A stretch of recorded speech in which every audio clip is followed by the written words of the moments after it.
Hello everyone, and welcome to my second pickups video. And in this video I'm going to include everything that I've had a chance to pick up and purchase, acquire from the last pickups video back in February, and excluding things that I've already shown in videos like the yard sailing videos, or an upcoming yard sailing video, or the video where I was repairing all those Sega consoles that I got from eBay. I'm not going to show that stuff. I'm going to stick with things you haven't already seen, and I'm going to start with movies. What I picked up at Goodwill, Hellsing Ultimate Volumes 1 and 2, the nice tin collector's edition sets, and these are a really good Goodwill find, in great condition, and the limited edition collectors, so for I think around $1 a piece, really good. And a bunch of VHS pickups from Goodwill. And you might say, VHS pickups, why would you want those? They're going to degrade over time, and yes, I know, and especially with like watching them, but it's something that's very nostalgic, and they're things that I either already have or will have on DVD, and if it's something that wasn't released on DVD, or that version wasn't released on DVD, I'll end up making a digital copy for myself. And sometimes there are actually differences between the VHS version and the DVD version. Sometimes there's some editing version differences, or with like redubbing. You never know, and they do look nice on the shelf, and again, it's something nostalgic, so for Goodwill and like yard sale prices, VHS sells for almost nothing, and it's worth that to me. So I picked up a whole bunch at one Goodwill at one time of Dragon Ball Z. I picked up the Tree of Might movie on VHS, The World's Strongest, The Dead Zone,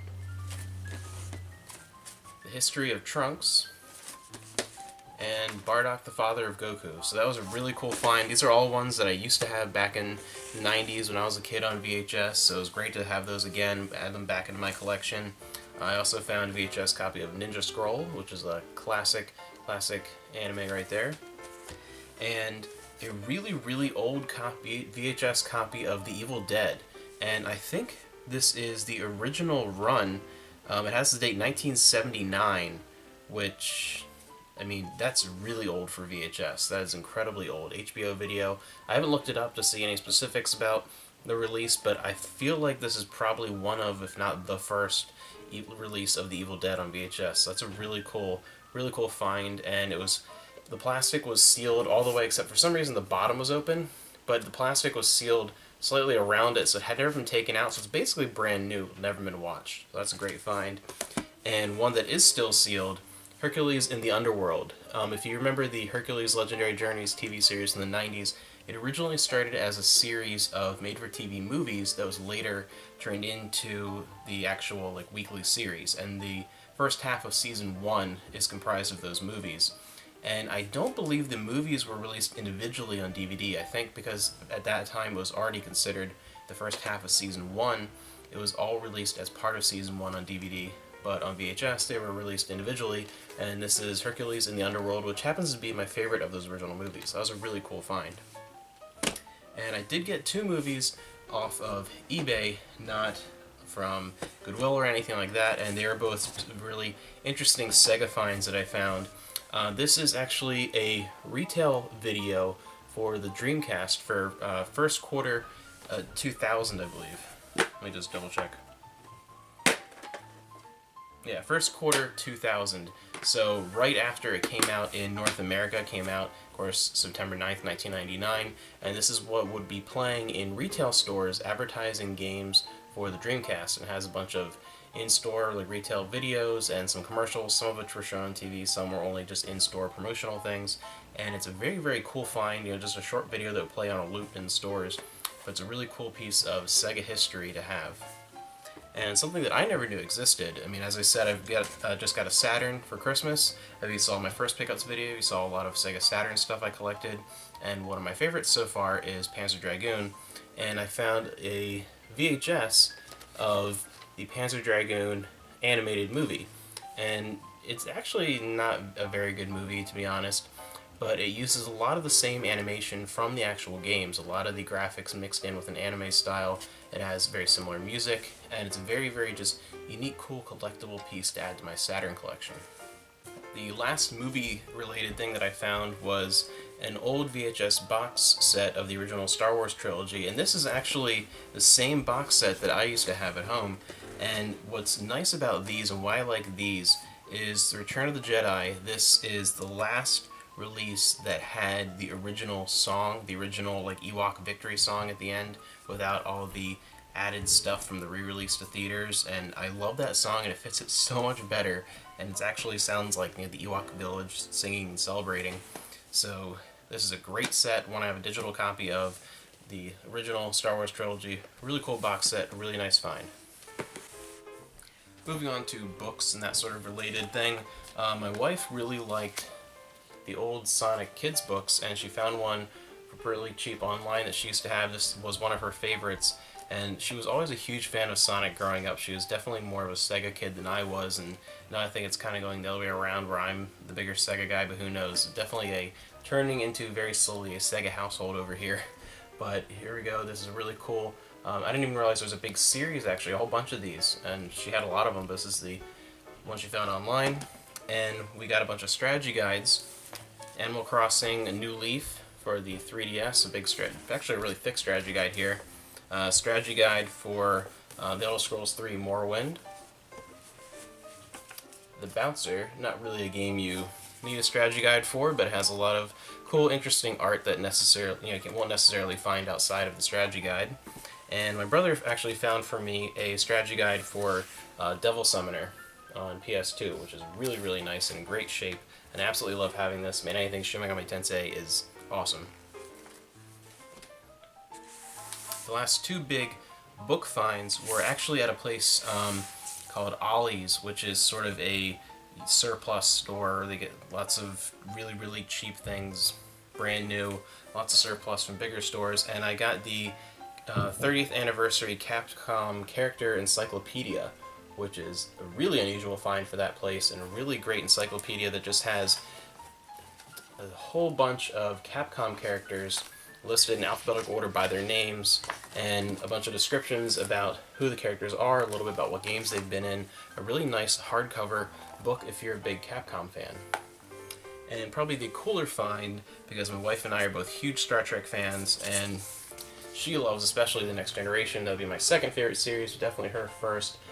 This is a really cool book that has a bunch of information about the Enterprise D and its systems, and it has some sort of fold-out posters and guides to the actual inner workings of the ship, and even has a DVD, a PC DVD, I can't put in a DVD player, that has a virtual tour of the Enterprise. So a really, really cool find at Ollie's, a real good discount store. Related to books, I did have 3 magazine finds, and I really like old gaming magazines, and they tend to be really hard to find because they won't hold up well many times. Many places won't sell them, even retro stores, so they're kind of a rarity. And I was able to get a Japanese Dreamcast magazine, which is really great. Like I said, I'm really getting into Sega for the first time, and having this is fantastic.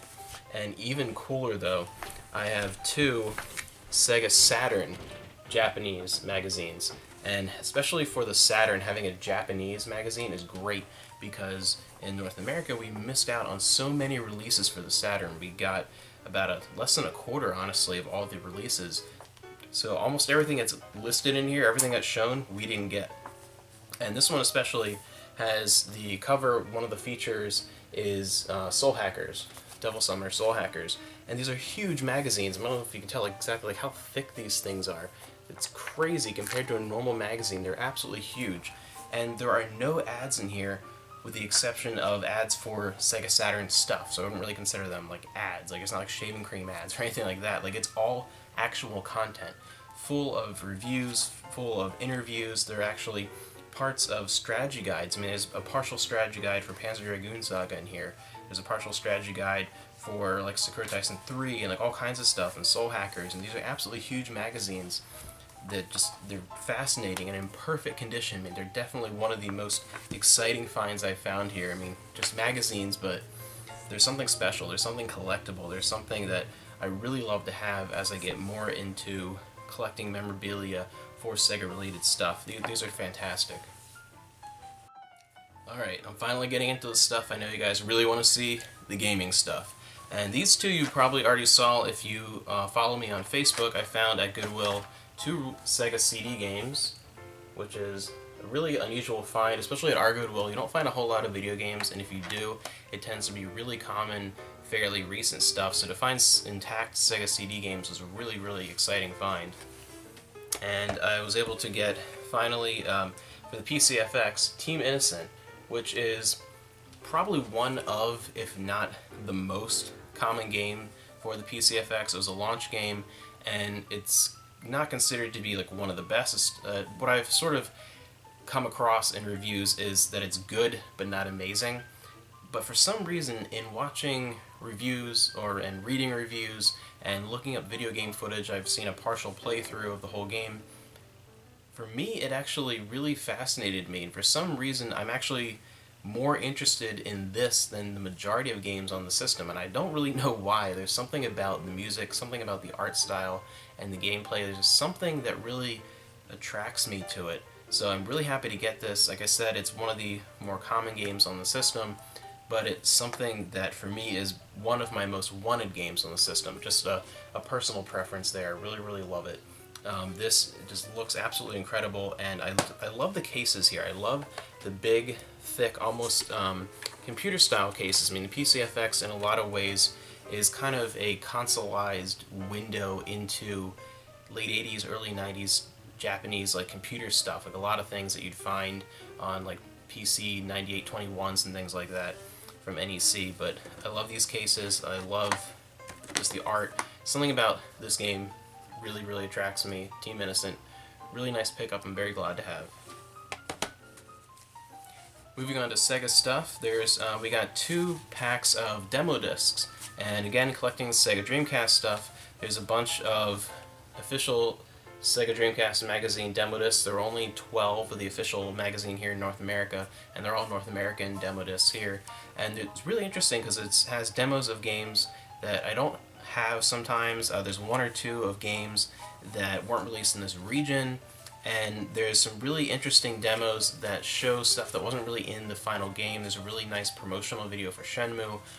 Really, really great collection here, and the real standout demo for this, though, is there's one for Skies of Arcadia that has 4 big parts to it, and it's honestly around a 4-hour demo. It's huge for Skies of Arcadia, and it's something that will definitely make you want to buy the game playing through that. The other one my wife actually found, and this is probably the better deal, because a couple of these demo discs go for maybe around 10, upwards at the most around 15 by themselves, and we got the whole lot for around $15. And there was a surprise in that lot, and I got a playable preview of Bug, just sort of a generic one, and a Sega Screams Volume 1, which is a bunch of collection of demos, which is, again, kind of a generic one.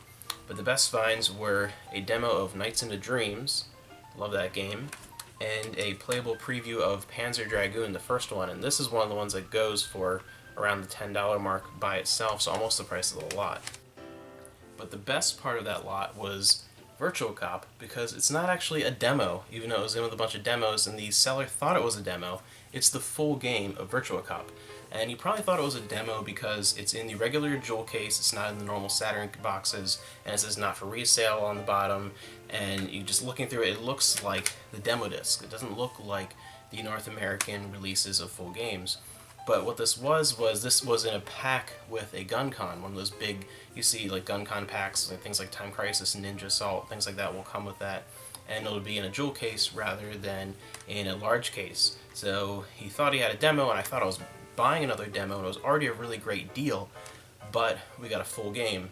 So we really made out on that demo disc lot. That was a really, really great find that my wife had. Another really cool one that we've not had a chance to play because we do not have a Mega Drive yet. I actually found Yu Yu Hakusho Gaiden absolutely complete, basically brand new for the Mega Drive. And this, to me, there are 2 Yu Yu Hakusho games on the Mega Drive, and this is the one, even though it's cheaper, this is the one that appealed to me more. And it's absolutely complete. You can see it's almost like shiny, the cartridge in there. It's great. The manual is pristine. Absolutely perfect condition. Really cool find. This is one of my favorite animes of all time. It's definitely my wife's favorite anime of all time. We have a decent Yu Yu Hakusho collection. We really, really love that anime. And eventually I'm going to do a video dedicated to Yu Yu Hakusho the manga, the show, the games, and all kinds of stuff, plushies, whatever that we have. But this is a really great game, and I can't wait to check it out. Now, the pickup that I have hands down been enjoying the most and have been really excited for, and something that I had to wait a long time to get thanks to terrible shipping, incredibly slow shipping. This was like an odyssey. I was able to add a Japanese Dreamcast finally to my collection. I've really gotten into checking out and looking into a lot of Japanese Dreamcast games and reading a lot of reviews and demos and things, and thankfully, in part thanks to Pleongo, his channel really gave me a lot of great information on Japanese Dreamcast games and really sort of solidified my interest in absolutely picking one up. It's something I eventually wanted to do, but I was very driven now to get one for the upcoming summer of Sega and my renewed interest, my growing interest in Sega related stuff. So getting a Japanese Dreamcast was fantastic, and along with that, added to my Dreamcast library with a bunch of Japanese games. And in my one video you saw me talk about, I picked up at a yard sale the very first Sakura Wars, and I showed you, Sakura Wars 3 and 4, which I was able to pick up, and I just recently beat 3, and since I was able to find the first one at a yard sale, I'm starting with 1 now, and haven't really had much of a chance to play through 4, but I've played through sort of the opening, the first like maybe 15-20 minutes, and still looks great. So I mean, I've fell in love with this. This is fantastic. This is like one of my favorite games now. Absolutely love it. And I'm going to play through a second time before I go ahead and do a review of it though, and my first impressions and things, because my Japanese isn't quite up to snuff to really say that I've explored absolutely everything I've played through and beat the game, and I'd like to play through again and make different choices, and especially different like dialogue choices, and see the differences, and play through with a translation guide so I get a better understanding. I mean, I understood enough to know like what was going on, like basic ideas, but occasionally there would be like some specifics that I wouldn't understand. Like I might understand the general idea of a paragraph that someone was saying or a phrase someone was saying, but I might miss out on like a certain like nuance or like a joke or just little things that are a little bit above my reading level. So I would absolutely love to play through again with a translation guide to get sort of a new experience and kind of combine both those experiences together in a review. And I was then also able to pick up my very first sort of visual novel or digital comic per se on the Dreamcast. I picked up Exodus Guilty Neos, and this I really picked it up because I loved the art style and the opening and the concept of the 3 different time periods of sort of current day and the far-flung future and going far back into the past, and I've really enjoyed it so far, and the differences in the presentation, the music, and the art, and just the whole visual and auditory experience of the 3 different timelines. I haven't played through the whole thing yet. I'll talk a little bit more about it once I get a chance to do that, but definitely really enjoyed this pickup so far.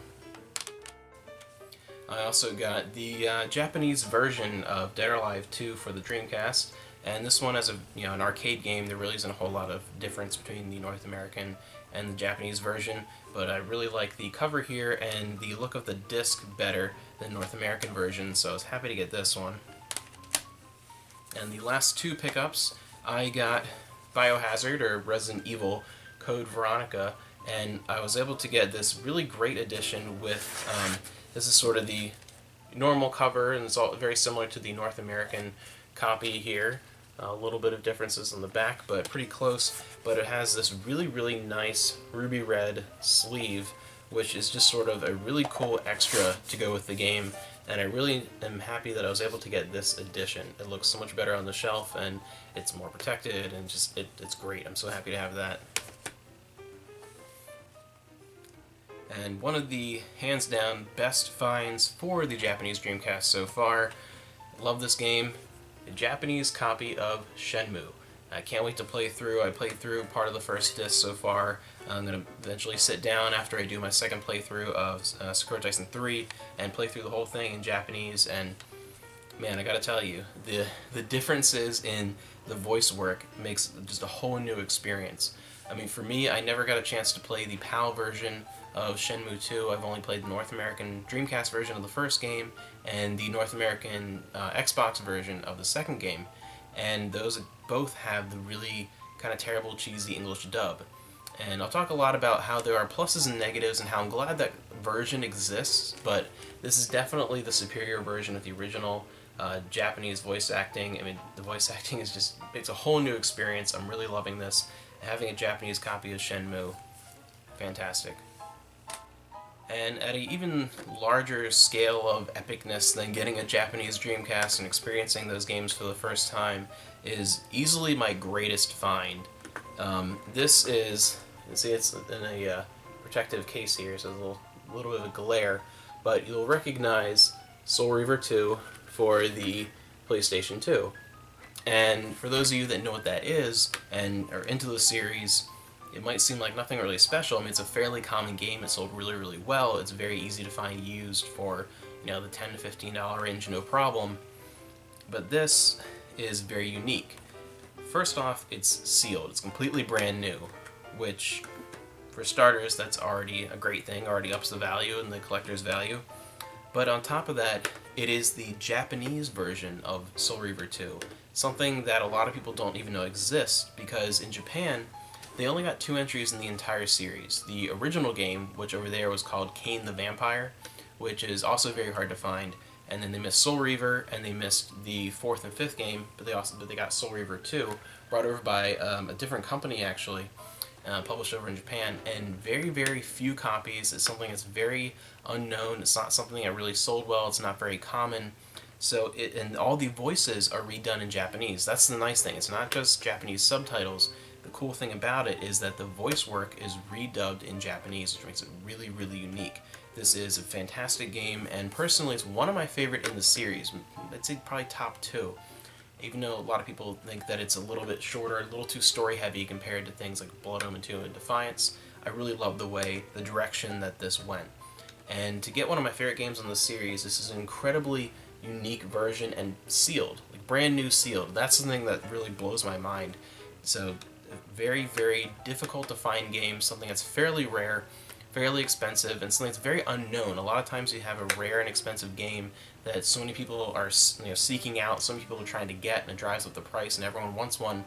This is something that so few people, even people that are really into the series, even know exists, that it's just something that you never see. It's something that is just a very, very special find, and easily something that sealed like this could run into triple digits, especially at for an auction. Like if you were to put this up for auction, like $40-50 would be bottom line, just like a starting point. Really awesome game, and I was able to get my hands on it with free shipping for about $10.